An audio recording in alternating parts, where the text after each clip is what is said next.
啊，又到咗咪咪 Cooking 嘅時間啦。咁咧今日咧就係3月14號啊，亦都係白色情人節啊。咁所以咧今日咧就同大家做呢一個嘅白芝戀人曲奇啊。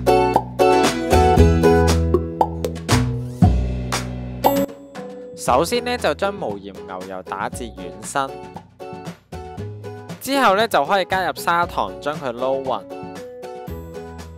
然後咧就可以分2次加入蛋白將佢撈勻，跟住咧就可以加入低筋麵粉啦同埋杏仁粉將佢撈勻，之後咧就可以將啲麵糊咧平均咁樣掃入去個膠模入邊掃平啦。咁呢個步驟咧需要重複做好多次㗎。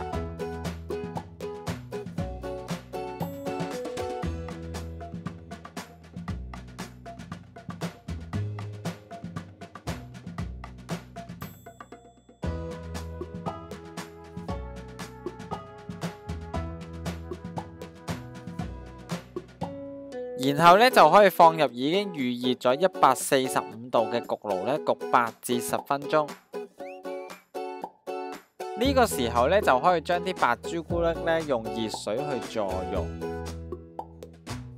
之後咧就可以加入綠茶粉將佢撈勻啦。咁樣咧就完成咗一個咁簡單嘅綠茶餡料噶啦。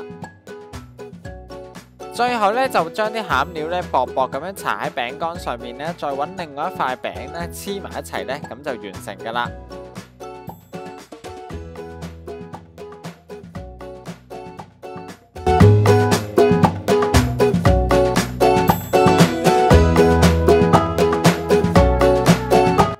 咁快咧就已經完成咗我手頭上呢一個綠茶味嘅白芝戀人啦。咁啊依家事不宜遲，等我去試食一下啦。